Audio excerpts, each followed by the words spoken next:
Ladies and gentlemen, welcome to Overwatch.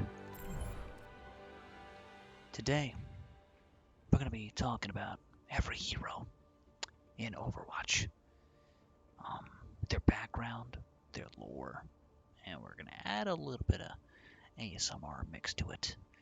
Now, I, for one, experience ASMR. It's something like the sound of the rain relaxes me and stuff like that. I'm sure you guys who experience that kind of thing understand what I'm talking about. But in this video, we're going to be talking about every hero and their storyline. And we will start with, let's see here. What should we start with? Now, I am using my morning voice because I just woke up, so I have this, when you wake up, you kind of get this morning voice, I like to call it, whatever you want to call it, I don't know. But, we'll start with, let's see what we got here. Start with Soldier 76, because he is quite an iconic character, and James Morrison is his real name. He has been through a lot of shit, let's to say the least. He's a, well, strictly put, soldier. He's a 76th soldier, basically the Americans. In the Overwatch story, the Americans decided to deal with the Omnics in a certain way by using super soldiers to attack the Omnics. And James Morrison was part of the Super Soldier program. So, what the Super Soldier program does is they pump stuff in him that makes him really strong, but they would only do this to the best of the best. So basically, it's not steroids, literally, but it makes them stronger. They're more agile. They're stronger, etc., etc., along with other different types of traits that you get from being a super soldier. And interestingly enough, Gabriel Reyes was part of that program as well. He's later to be known as Soldier 26, according to Jeff Kaplan, the Overwatch developer. So, the thing with James Morrison is that initially he was with Gabriel Reyes, and when the Omnics came around, they had to join in that super soldier program, and that's where the story really begins, is them just coming on to become super soldiers against the Omnic crisis. But things took a downhill way after, as the Overwatch headquarters it was sabotaged, and now Soldier 76 is what he calls himself. He's no longer James Morrison. He's just a soldier. He's no longer a hero. He just wants to do what's right and take revenge for those who destroyed Overwatch. He wants to bring down the people who tore down Overwatch. His abilities, he does have a healing factor. He puts it down on the ground and he heals from that. He is pretty much brain dead gameplay wise. Sorry to all people who main James Morrison, but his ulti is basically aimbot. He shoots everyone on sight, whoever's closest to his cursor. And his right click is a grenade launcher, a pretty funky looking grenade launcher. It's kind of like three triangles kind of spiraling out, and then it's pretty awesome. His cinematic is really cool as well. It made me really like the character. I think just in general, as a character, I think is really awesome. So, that's it for Soldier 76. There's a lot more background to his story, but initially, that's how it starts off, him becoming a super soldier, and he was part of many storylines, including Black Watch, where he talks with Gabriel Reyes about what happened in Blackwatch in Venezia, which is the Blackwatch event coming today on April 10th, which is very exciting because it expands all the lore.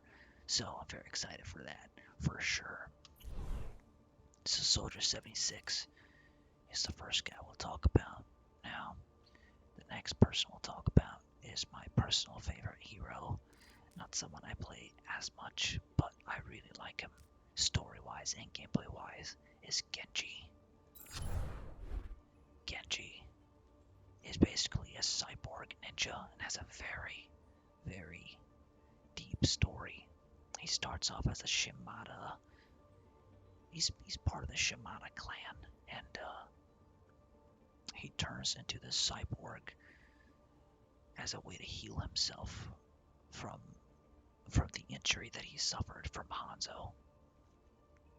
Now what happened was Hanzo killed Genji, or he thought he did, because the elders thought Genji was just not professional enough and he took it all as a joke. So Hanzo was ordered to kill Genji, and ever since Hanzo felt this extreme guilt that he could never be able to be at peace again. But Hanzo, through time, would visit Shimada Monastery once a year just to pay his respects to Genji and to be at peace with himself, because he feels very guilty for killing his brother, and it's something you can't really take back. It happened. What happened happened. But Genji was approached by Mercy and he became part of Overwatch.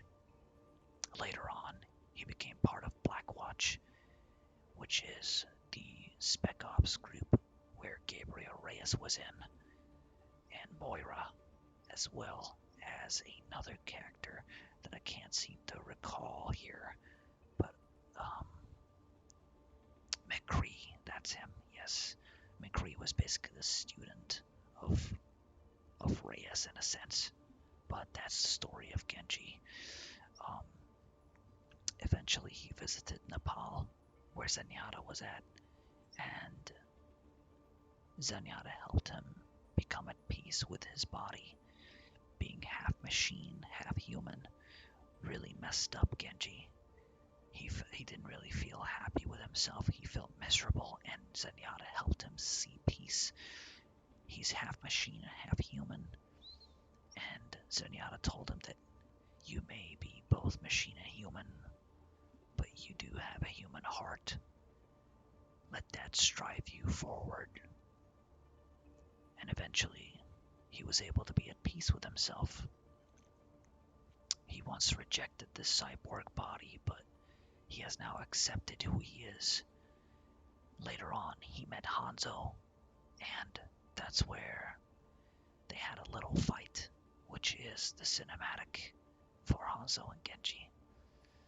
They had a fight, and Genji revealed himself to be the brother of Hanzo, and it was all quite emotional. It was also a pretty awesome cinematic, so you guys should probably check that out, because Shimada, man, what can I say? But that's the story of Genji. So we just finished doing Genji and Soldier. Next up, we'll do my personal favorite hero, Ana. Ana was part of the original Overwatch group with Gabriel Reyes, along with Soldier 76. She was second in command. Ana Mari, she uses her skills to defend her home and the people she cares for. One time, Ana was trying to snipe somebody. She sniped Widowmaker and tore off her helmet. In shock, she couldn't believe that that was someone she actually knew, because Widowmaker's husband was part of Overwatch. So that hesitation, that moment of surprise, messed Ana up, and that's how she lost her eye. Widowmaker took the shot and took advantage of that hesitation. and now Anna was presumed dead. She thought it was for the best that she tells no one about what happened. She kept it to herself, and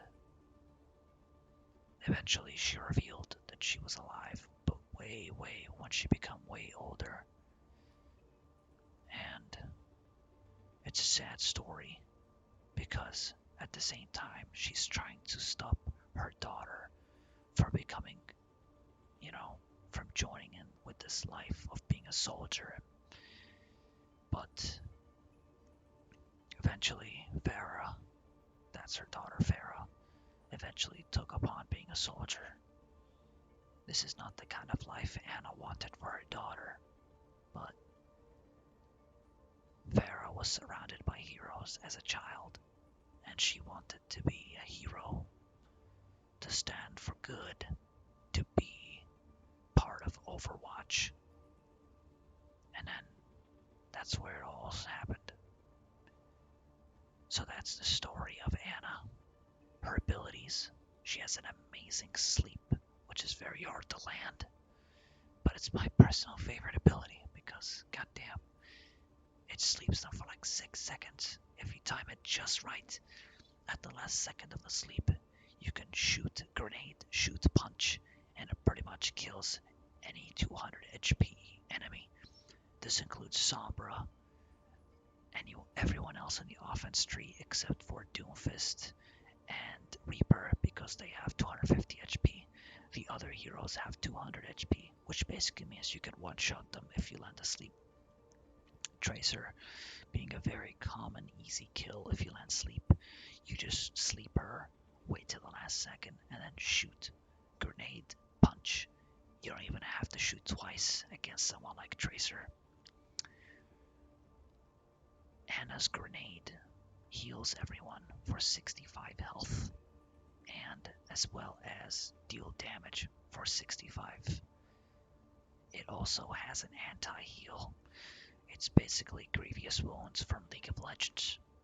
You throw it at someone, and they won't be able to heal at all. Instead of reduced healing, though, it doesn't just reduce healing, it stops all kinds of healing. And it does a decent amount of damage, as well as heal her team, and increases the healing on allies, so you can nade someone and then just keep shooting them, and you'd heal them for more, as well as Mercy and Zenyatta ulti, etc. That would all heal them a lot. Anna's ultimate is Nano Boost. She throws it at a target. Most especially, it's very good for Genji, for Reinhardt, because they do a lot of damage and they're very big with their ults. You typically want to ult a Genji when he has his ultimate. He becomes an unstoppable monster. I'm sure, as you all know, Genji is a complete monster when it comes to that kind of thing. So that's it for Anna. Next up, it is Bastion. Now, Bastion was part of the original Omnic Crisis. He is the last surviving Bastion. Now, the Bastions are basically these robots, these Omnics rather, who are supposed to lay hell upon humanity. And he was once, a frontline combatant. But this curious Bastion, he now sort of explores the world, and he's fascinated by the nature. But he's also wary of a fearful humanity, because people tend to be scared of him because he was a Bastion, but he's not like the other Bastions. He's more of a nice Omnic, which is not very. It's not something you see a lot in the Overwatch universe for someone to be like an Omnic, but he's designed to kill, commanded to kill. So people have a hard time trusting someone like him, because there were many Bastions. It wasn't just him. And he was part of this giant Omnic Crisis. He was up against Germany as well, against the Crusaders, which is basically Reinhardt and all the rest. There's different countries handled the Omnic crisis differently. The Americans made the super soldier program. The Germans, they had the Crusaders with the big shields. That's the people like Reinhardt. And then the Russians did something else entirely. They created something to deal with the Omnics. So he was the last surviving Bastion. And he was actually just in sleep the whole time. He was kind of disabled in the forest. All the plants, they grew on top of him and all that until he was awoken by a nice parrot. And from there, he now explores nature. And recently, Torbjorn saw that he was a good Bastion and that he's not like the other kind of Omnic creatures. So, Bastion in general, in game, let's just say he's the king of play of the game. Let's be real, you probably get that every single time. As a Bastion main, you get that quite a lot. You turn into this minigun, and then you just lay hell upon people. Now that is his shift. He becomes a minigun, stationary minigun, and he just lays hell everywhere, and has 100 bullets. Then he has to reload. His E heals him, and once he has 100 charges on his ultimate, he becomes kind of like this tank and does a lot of damage. So combine that with a Mercy's right click, it would actually be huge for someone like Bastion. So that's the story and abilities of Bastion. Next up, we have Brigitte, the latest hero of Overwatch.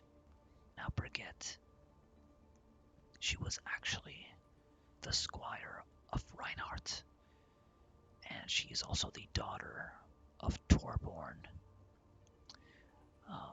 I know, right? It doesn't make too much sense because it looks like Torbjorn is some kind of dwarf, and Brigitte's like this tough badass.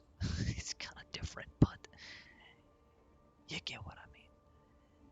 I think, I don't know, maybe Torbjorn is just like that, and whatever. Anyways, Brigitte, she was a squire at the Reinhardt, and she has this cool shield and a mace. She kind of copies Reinhardt's line as well, which is, I will be your shield. So she kind of says that. She's a former mechanical engineer. She decided to take up arms and fight on the front lines to protect those in need.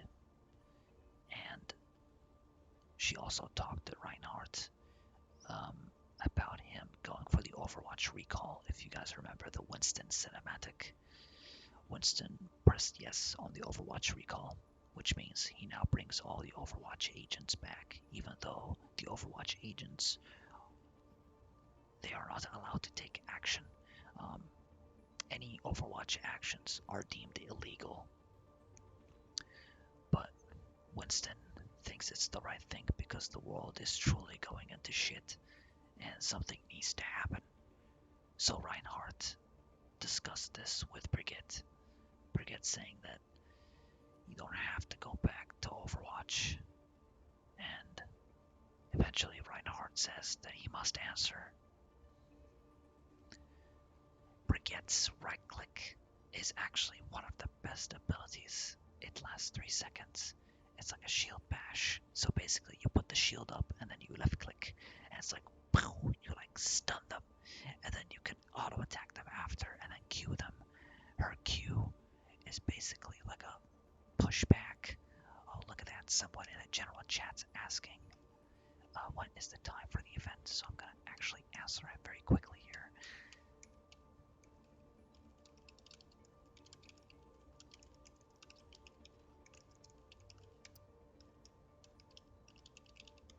There we go. Figured I'd be guys, I just respond to him in the general chat. He's asking about the time of the Blackwatch event, which I'm also very excited for. So yeah, basically Brigitte's Q, or rather shift. I use Q personally. I bind it to Q. It knocks back people. It's very good for pushing people out of a map. Her ultimate rallies people. She rallies everyone in AoE, and they kind of just push forward with a lot of armor, and it's actually a really good ultimate. And her E heals people and gives them free armor if they're already full health. It's pretty basic. You basically point your mouse and you press E. You have to be a bit closer to them though. They can't be too far. So that is Brigitte.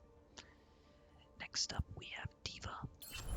She is this former professional gamer who basically now uses her skills to pilot a mech which was designed to protect her country, and that's what she wanted to do. She was a StarCraft player. I know, it's pretty cool that she would be a StarCraft player, a game designed by Blizzard, and Overwatch is made by Blizzard. I just thought the idea was really cool, and I think she's personally one of my favorite tanks because she has a lot of rapid fire, infinite ammo. She never has to reload really, and honestly, she is really strong because she actually tends to be pretty good with damage. Like if you check the damage dealt after a game of playing D.Va, you can actually see that she does pretty good damage. I've seen D.Va players get gold damage dealt in their games. Her shift is a charge forward. Her left click is obviously the machine gun. Her E is a rocket barrage, and her ultimate, you can press shift. It's like a charge forward for 2 seconds. You can fly up, you can fly down, you can fly whatever. You can angle it and then press ulti, and it will release and cause this giant explosion. But if people are behind a wall or behind a payload or behind cover, they don't take the damage of the ulti. That's why it's sometimes kind of hard to actually land an ultimate from D.Va. But in open spaces, it's incredibly good. So those are D.Va's abilities. If she explodes her mecha, she can use ulti again to get back in another mecha. So she's pretty cool. I think in general she's a good hero. Now I'm pretty sure she does not have a right click, but I personally think her right click should be like her E. Like just same thing with Tracer. Tracer's shift is dash, but right click is also dash. So I personally use right click on Tracer to dash and stuff for sure. So that's that for D.Va. Next step is Doomfist. Doomfist is actually one of the leaders of Talon. Talon is a terrorist group. That's where Reaper is in. That's where Widowmaker is in. Doomfist is determined to plunge the world into a new conflict that he believes will make humanity stronger. So it's basically taking control of areas to make them stronger, to get rid of the weak. It's kind of like that mentality of a villain. This also reminds me of Assassin's Creed, because the Templars try to gain control by force, even though they have the same intentions as assassins do. Basically, assassins try to find peace, and like they try to find freedom in peaceful ways. But the Templars don't want that. They want force to then later on make peace. It's kind of like the same mentality. Now Doomfist was originally being attacked by Nobani Omnics. They were called the OR-15s. They attacked Doomfist, but they weren't able to do shit because he's strong as fuck. As you can see, he's got giant muscles. He's huge. You don't want to fuck with him, basically. It took 3 Overwatch agents to take him down. This includes Genji, Winston, and Tracer. Tracer suffered a huge defeat against him. Doomfist tore out her accelerator on her chest. It's kind of like this thing on her chest where she can manipulate time. It's like Iron Man, but not really. Iron Man has this chest piece, but it doesn't do the same thing as Tracer does. But he ripped that out. But Winston stopped Doomfist. Genji was also damaged, but they managed to imprison him. He later escaped prison and is now one of the leaders of Talon, determined to plunge the world into a new conflict. Now, Doomfist's abilities are actually interesting because he has like combos that you can do. It's kind of like playing Mortal Kombat X or something. It's kind of like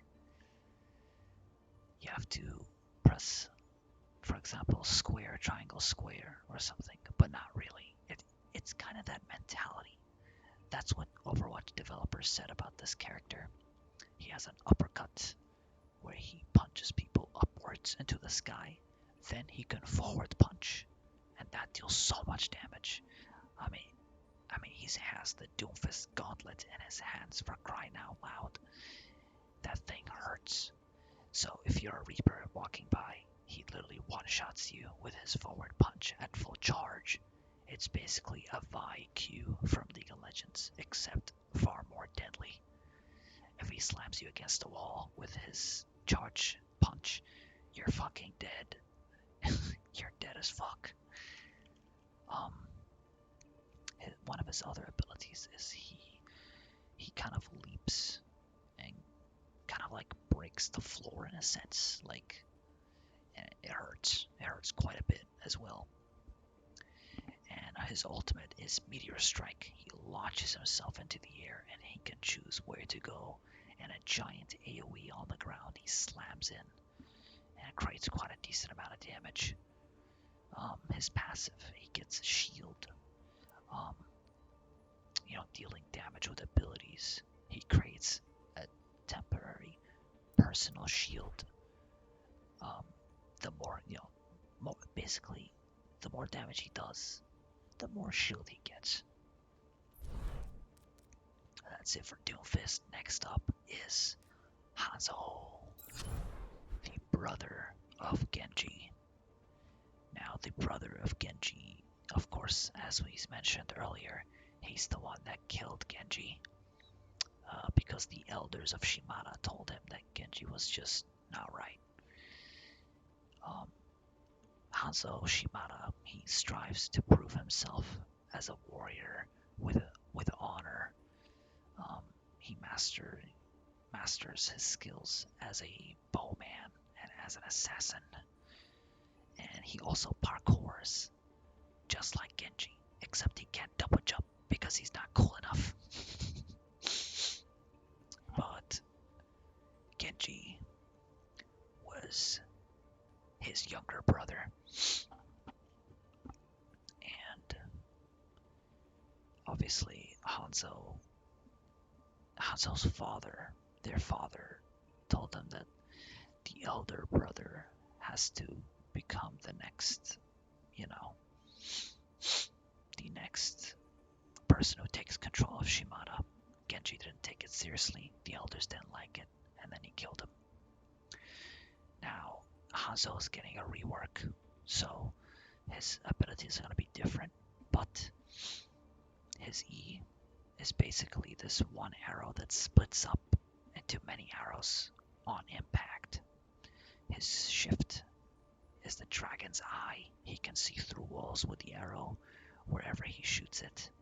His ultimate is Ryowaka Ataki Kurao. He launches out this fucking spirit dragon, like 2 spirit dragons. They go through walls and it does quite a lot of damage.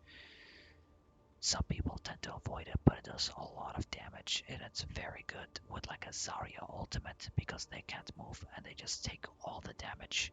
It's crazy. If you have a Zyra on your team, you can tend to play Hanzo because he does so much. The next hero would be Junkrat. Unfortunately, I don't know much about his lore, but from what I know, he's basically this freak from Australia who loves to cause chaos and destruction. He's just a fucking murderer. He's a psycho murderer. And he accompanies Roadhog to cause this crime spree that they're on. So they're pretty fucking crazy. Junkrat has an ability where he puts down a trap and he can put an explosive device on top of the trap. It's kind of like a mousetrap, kind of, where you put cheese on top of a mousetrap, except in Junkrat's case, it's a fucking explosion that will tear you to bits.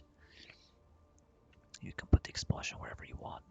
It also boosts him into the air. If you put the explosion on the ground, you can skyrocket in the air and get over certain gaps.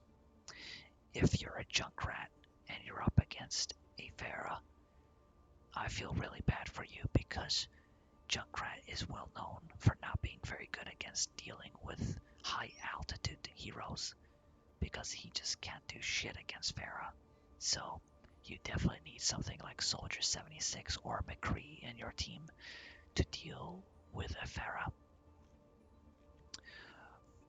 Junkrat's ultimate causes extreme fucking anxiety. He just fire in the hole with that fucking giant tire. He just makes everyone anxious, running for their lives. He can literally troll everyone. Just put your tire across a wall. Just let it for the whole duration. And then at the last 2 seconds, find a target. And then just go boom and kill shit. The more you make people scared, the less inclined they are to push forward. So it's a good method when playing Junkrat. Now his left click is obviously grenade launchers as well. So he has 6 grenade launchers and then he has to reload. So that's it for Junkrat. Next up is Lucio. From what I know, he is this celebrity musician who inspires kind of social change through his music and actions. And he's also from Brazil. He's all about peace. And he runs around with this scooter thing. Well, not really. It's not a scooter. It's like shoes with tires. For fuck's sake, I actually don't know what it's called. But it's that ice skating shit. And he can go on walls. And he's pretty cool. Yeah. He can heal people. He can speed up people. And his ultimate just causes this extreme bass drop. He breaks it down, literally, and gives everyone a lot of shield, which is kind of like inspiring people in a way. He inspires everyone to push forward with his bass drop and gives people an insane amount of shield. So he's actually huge. One of his abilities knocks people off the map, which is crazy. So he's very good in certain maps, and is actually a pretty good pick for the most part. That's it for Lucio. Next up is McCree. Now he is fucking awesome. His real name's Jesse, and he's an outlaw. Pretty much, he was part of this gang, and now he was given a choice by Gabriel Reyes to either basically join him in the Blackwatch group or just, we'll take you out, or we'll get rid of your whole group and we'll imprison you, basically. And obviously, McCree chose to side with Gabriel Reyes, and together they were part of the Blackwatch event. And it was really awesome because he was with Genji as well. I haven't played the Blackwatch Blackwatch event yet, but I'm really excited, you guys, because it's part of the story, and we get to dive deeper into Gabriel Reyes, which is going to be very exciting. As for his abilities, he has a stun, which is so good against someone like Reaper. He basically can stun him and then kill him before he does anything, which is very good. It also stops people like Tracer, who is the most annoying hero ever. And since she moves so quickly, it's good to just keep them stationary with one stun. And just pop them, shoot them down. And his right click is basically, he uses all the 6 bullets all at once like a revolver. And left click is one shots. His roll forward reloads all his ammo. Don't ask me why, it just works that way. He also has a robot arm, which was actually never explained in the lore as to how he lost his arm. But I'm sure maybe in the Blackwatch event this kind of thing will be explained, or maybe some time later. But that's it for McCree. One thing to also mention is that McCree was the student of Gabriel, and he also has a really amazing ultimate called Deadeye, where he basically one-shots everyone, and it's really fucking cool. But people can hide behind walls, so you can't always hit them. Next up is Mei. Now she's a climatologist who has taken the fight to preserve the environment and protect the world into her own hands. She's accompanied by Snowball, is what she likes to call him. She has him on her back rather. She's probably the nicest person ever. She's always so, she seems to really like people with her voice lines. But she was in this one facility, and all her members were sleeping for a lot of years. 27 years they've been sleeping. It's like this machine that kind of hibernates them to collect data. But everyone else died except her. She woke up and she was fine. But all her friends died. And eventually she got the message from Winston. She found out that Winston's trying to, do the Overwatch recall and get back all the Overwatch members. And now Mei is basically now on her way to Winston to basically get back all the Overwatch members together. Now, when she did wake up, obviously she saw that the news and everything, like Overwatch was disbanded and Overwatch is deemed illegal, like they are illegal to take action, etc., etc. Now, Mei's left click is the most annoying fucking thing in the planet. She freezes you and then shoots you in the fucking dome, right through your skull, and it hurts like a bitch, and you just sit there as she laughs at you and right clicks you to death. It hurts bad, but that's Mei. Her right click is it's like one shot and it does a lot of damage. It's usually used after freezing your enemies. Her ultimate, she uses Snowball, her robot behind her. She throws him, and then he sort of spins in one area and kind of slows everyone, and then they freeze, and then she can just go boop, boop, boop, boop, boop, just fucking right click people to death. It's great, yeah. But that is pretty much Mei. And other than that, she has an ice wall. She pretty much has this ice wall that she can put, and people can parkour over it. And it's pretty cool. Her Q is also, she becomes invulnerable and heals herself. She basically becomes trapped in ice, and it heals her, and she's rendered like immobile. She can't move, but she can cancel the ability.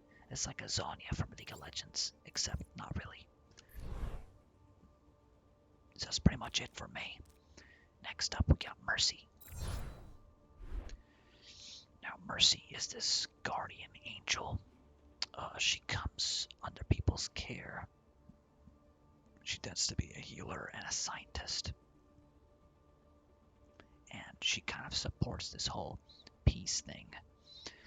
So she also helped out Genji and turned him into, Genji was part of this process of turning into a cyborg, and Mercy helped him with that so he doesn't die. It was a surprise to her that Genji was not dead with the arrow shot from Hanzo. Her abilities are quite self-explanatory. Her left click heals. Her right click gives people more damage. She has a resurrect ability on her E. And her shift, she dashes to people, and it's on a 1 second cooldown. She dashes to people, but they have to be in vision. And her ulti makes her fly and enhances her abilities. And she's from Switzerland, so she has pretty cool, like, Switzerland voice lines as well. I kind of like her. She's also one of the best healers in the game, pretty much, because she's just so good at what she does, and she heals for a lot and can heal people so quickly. Move from ally to ally and heal them. So that's that for Mercy. Next up is Moira. Now she is a Talon scientist. As we said, Talon is part of this terrorist group that wants to arise conflict. So Moira is basically on the cutting edge of genetic engineering, searching for a way to rewrite the fundamental building blocks of life. She tends to be the scientist that is, I think, responsible for Reaper's transformation. She's also part of Blackwatch. Overwatch thought that her actions were just too much. Like, the things she would do would be considered too evil to some extent, or just too much. So she's just kind of doing her thing. And her abilities. Now, her left click is a drain. It drains life from someone. And her right click, her right click would basically, it's like a long range beam, and the right click actually is the one that does damage, and the left click heals. So, but as you deal damage, it takes health from them and increases your health.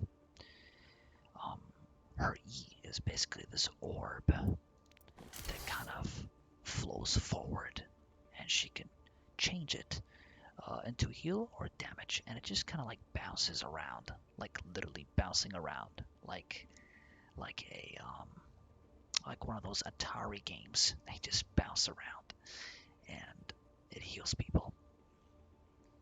And her Q or her shift is like a dash, and she disappears, but it's like a very brief dash.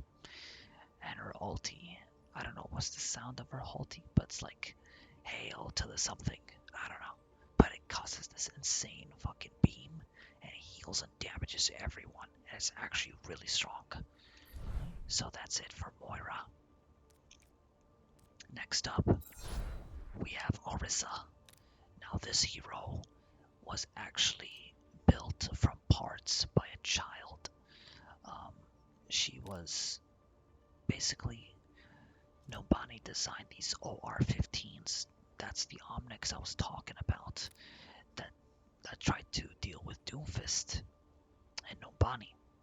And as I mentioned, Doomfist beat the shit out of these robots.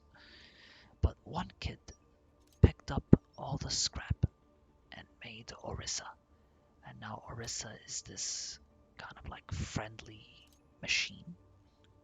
And she tries to protect the city. She's basically the newest protector for the city. but she still has a lot to learn because she's kind of new. She also has a personality, so she isn't just ordered to do things, but she has her own personality. Because the kid that designed her made sure to add a personality factor to her, so she's not just following orders. She's also a really fresh new hero that takes place after the Omnic crisis, so in current events basically. Next up, we have Pharah, aka Farah. You can call her Farah in Arabic because that's how you actually say it, or Fariha. But Farah, basically, her commitment to duty runs in her blood, like her mother Anna. She basically comes from a long line of highly decorated soldiers and burns with the desire to serve with honor. So she's this kind of hero that wants to do what's right with honor, and one of her voice lines is "Justice reigns from above," and Anna uses that voice line, and in Arabic it's said as "Al-adala nasla min fawq," "Al-adala nasla min fawq," which basically means justice reigns from above in Arabic, and it's really cool that this is a line they both use. Now, Pharah, her ultimate is one of the best ultimates in the game. If used properly, it can wipe out an entire fucking team. It's insane. So, her space, she can jump and glide in the air. Her Q skyrockets her into the air. And her E knocks back people, so you can knock people off the map with like a little blast. So, she's really powerful as an offensive hero. And her choice of weapon is like a grenade launcher kind of thing on her hand, but not really. It's kind of a bit different, but that's what she does. And she's easily one of the best heroes in the game. And she has a very wide, well, not really the widest of kits, but there are really cool methods that you can play her, such as combining ults with Zarya. Oh my god, it's a fucking bloodbath. Or, because she can easily be countered by hit scan heroes like Soldier and McCree, and even Anna, because Anna can hit her like 3 times and she's dead in the air. She's vulnerable in the air. So that's that for Pharah. Next up, we have Reaper. This is my favorite hero in the game, Gabriel Reyes. Now, he works for Talon now. His motives are a mystery. What is known is that where he appears, when he does appear, death is sure to follow. Now he's trying to get rid of Overwatch, all the Overwatch agents, because they feel like they betrayed him, made him who he is now, because he's Gabriel Reyes originally, but now he has become this. He believes that he has become this because of his friends. And he isn't just a villain to become a villain, he's more like, he's one of those villains that you can understand in a way. And he's not just mean to be mean kind of thing. So actually him and Soldier 76, they have this insane fucking long story because they're both super soldiers for America, and they have this extremely long history ever since Overwatch's birth up to its basically the end of Overwatch. So he's basically trying to now kill every Overwatch agent. He believes that he's now Reaper because of them. So his motives are still kind of unclear. He's mysterious. And he appears in the shadows. His left click is very good against big targets like Winston. He shits on Winston because he has so much spread on his guns. They just spread out. He's very good against tanks for that reason as well, like Winston, Reinhardt, etc., etc. And because he hates the monkey a lot, he keeps making fun of him every time he kills him. He calls him a stupid monkey every single time, just in that way. But now Reaper, his E is like a teleport. He goes from one position to the other, and it's really good for flanking and getting to places not many heroes can get to. So you can E on the roof and then jump down and ulti from the roof. He's a very good flank hero. So it's good to play around that and sort of, play around flanking and getting good ults off.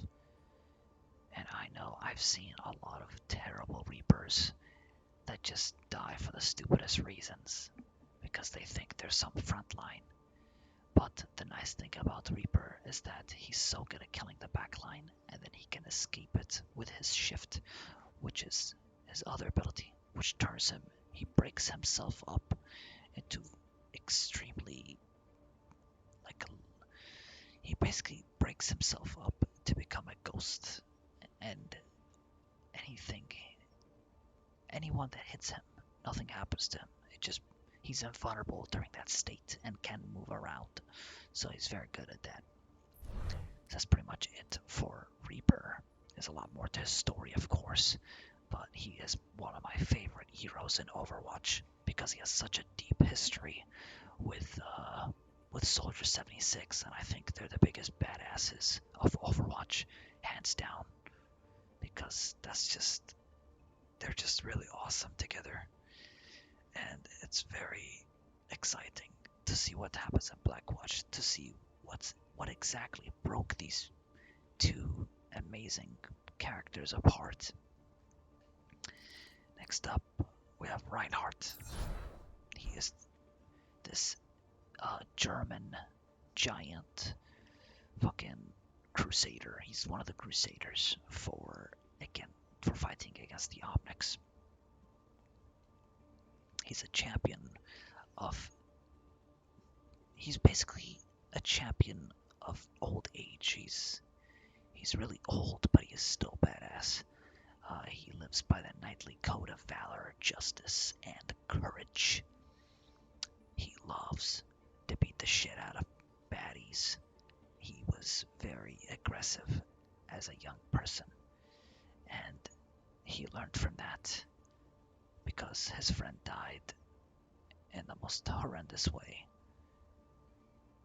And basically, he was this greedy person who thinks other people slow him down, and he would charge in face first into Omnic, into the Omnics and the Omnic crisis. So he would just charge in, and he would basically forget about his allies. But he learned this lesson now. He will be their shield. He will be there for people when they need him. And there's a cinematic for him as well, which everyone should see, really. Now, Reinhardt, his left click is a giant hammer. His shift is a dash forward. It's unstoppable, and it smacks people into the fucking wall, and it just does so much damage. It's insane. And his E is like a charge forward. It's like not charge forward, it's like a hammer swing, but it launches out a fire that goes forward in a line.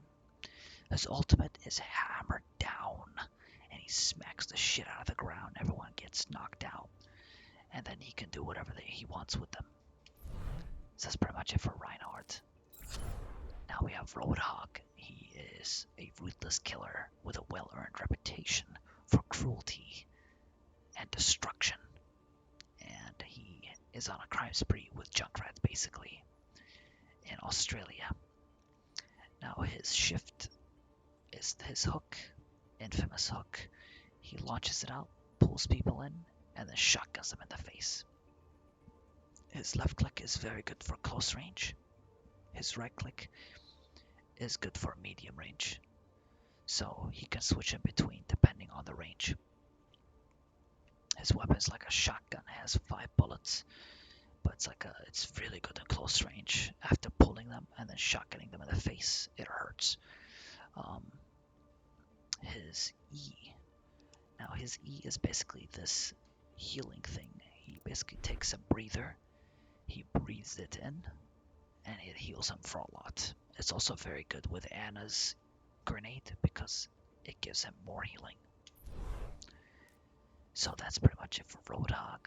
Next up is Sombra. She's really cool, and she's like one of the world's most notorious hackers.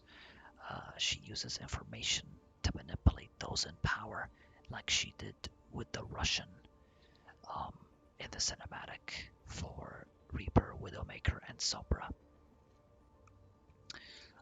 But her intentions, I think, are for good, because I feel like Zarya, when she talked to Sombra in one of the comics, Sombra explained to Zarya that basically she doesn't know the full picture, and Sombra does. She knows what she's doing. She's doing it for good or whatever.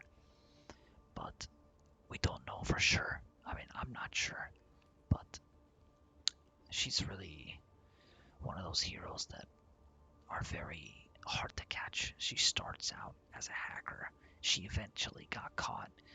Then she upgraded into what she is now. So she's basically a hacking human. Like, she has this thing in her hands where she can hack whatever she wants, basically. Her left click, her weapon of choice, is a submachine gun with a lot of bullets, and she just sprays people. Her right click, she hacks people and they can't use abilities, and they just spray them. Her Q is stealth. She becomes stealthy and she can't be seen. She goes invisible. And her E is a teleporter. She can throw it and teleport, and it lasts for quite a bit, and then you can press E again and it will teleport you to that location, and you have like over 10 seconds to get there to teleport. And her passive also, she detects critically injured enemies through walls. Her ultimate, she explodes. She causes this insane like EMP, and it basically stops people from using abilities, so it's very good for starting fights. Next up is Symmetra. Symmetra, basically, she's one of those heroes that bends reality. She manipulates the hard-like constructs. She crafts the world as she wishes it to be in hopes of engineering a perfect society. Her arm, it kind of looks like Iron Man's arm in a way. I don't know. It kind of looks like that, but she's one of those heroes who actually, let's be real, that's a big butt. Maybe that's a bit inappropriate, but there's a lot of inappropriate words that we said in this video anyway, so who gives a ball's ass. Symmetra is this hero that kind of is very good for defense. She has traps she can put, shield generator, and teleporter. That's her ulti choices. Her left click is so good against Ana and Tracer because it connects to them. And her E, she deploys an energy shield that kind of moves forward and blocks projectiles. That's pretty much it for Symmetra. Next up is Torbjorn. Now, at its height, Overwatch possessed one of the most advanced remnants on the planet, which could be traced to the workshop of an ingenious engineer named Torbjorn. Now, he is the play of the game god with his fucking turret. He has this molten core ultimate that enhances his damage and enhances his turret. Basically increases his weapon attack speed. He gains more armor, and temporarily upgrades a level 2 turret to level 3. His E is armor pack. He basically drops armor for people. His Q, he builds a turret, which is very good for payloads and very good for cap points. His passive is that he collects scrap to gain resources, and these resources can be used to improve a turret. And his gun, basically his left click is slow firing long range weapon, and his right click is an inaccurate but powerful short range weapon. And on his 2, he just switches to a hammer where he can upgrade his turrets. Next up, Tracer. The world could always use more heroes. I really like her because she's one of those heroes that are just so fast and so fun. She was originally sent out to test this aircraft that teleports, and she got into an accident, and now she basically disappears in and out of time, and people thought she was dead.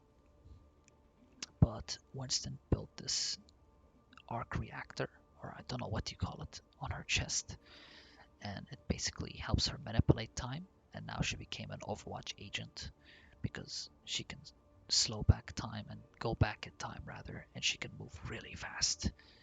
So this accident she got in, she basically needs that thing on her permanently, otherwise she'd just slip in and out of time. So next up is Widowmaker, and she's basically the perfect assassin. She's patient and a ruthless, efficient killer who shows neither emotion nor remorse. As a kid, she was afraid of spiders. Their hearts never beat. She was talking about that. She's emotionless, she kills people, and she's good at it. She's good at assassinating. She is actually the wife of a certain Overwatch agent. She was kidnapped by Talon, the terrorist group, and they brainwashed her to killing her own husband. And because they slowed her heart rate, her skin turned blue, and she's what she is now. Her left click is spray with her gun. Her right click is a scope rifle that does 5 bullets. In total, she has 30 bullets. Her shift is a grapple hook. She can go anywhere on the map. She's quite mobile. And her E is like a spider trap where it poisons people if they walk past it. So Widowmaker is also notoriously known to be hated in ranked because no one can play her properly. But a good Widowmaker can make her work really well. Next up is Winston, the monkey. And he has a leap forward. His left click kind of electrifies people. And his ultimate, he turns extremely mad, just like he did in the museum cinematic up against Reaper, where he just beats the shit out of him. But originally he was in the moon with other monkeys, and there was a scientist there, and he was a kid, and that scientist was like a father figure to him. He told him this amazing message, which is never see the world for what it is, but for what it could be. Something along the lines of that. And that was actually the quote that inspired Winston to do the Overwatch recall, to bring back all the Overwatch agents to do what's right, even though society's telling them that every Overwatch action is illegal. He's trying to do the right thing. So, and he also has one ability that's like a shield. He puts it down and becomes a shield. So that's very good for cap points and payload. But that's pretty much it for Winston. Next up is Zarya. She is from Russia. She is like one of the strongest women in the world. She is like an athlete who sacrificed personal glory to protect her family, friends, and country in a time of war. She hates Omnics. She believes she should kill them all because they are a danger to humanity. and she also spoke with the Russian president, or I don't know if you would call her president, but it's like a woman who's in charge of the crisis against the Omnics. Like, she's dealing with them, and Zarya's with her. And she was actually assigned to get rid of Sombra. So that's what's going on.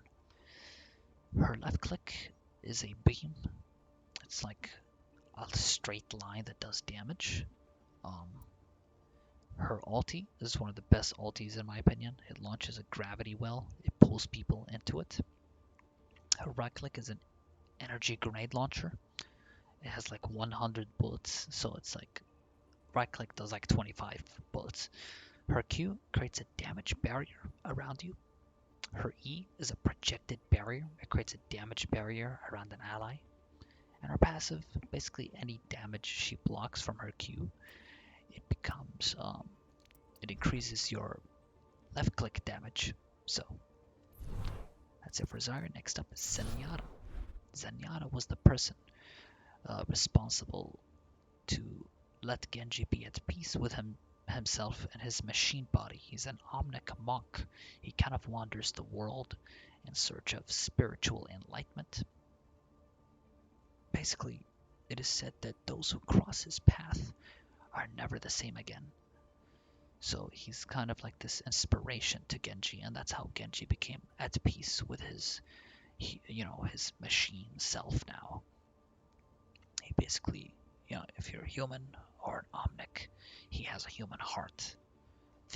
That Genji told him that he has a human heart, and he helped Genji a lot to basically be at peace with his body.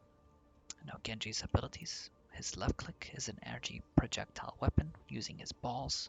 His right click charges his balls and unleashes them. I know it sounds weird. His E is an orb of discord.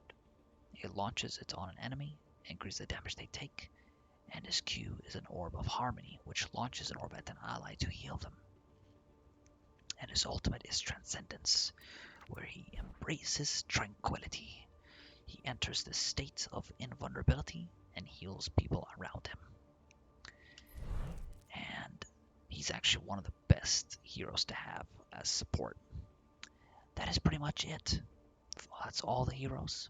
Thank you guys so much for watching, and I hope I'll see you guys around. Have a good one. Good night, and peace out.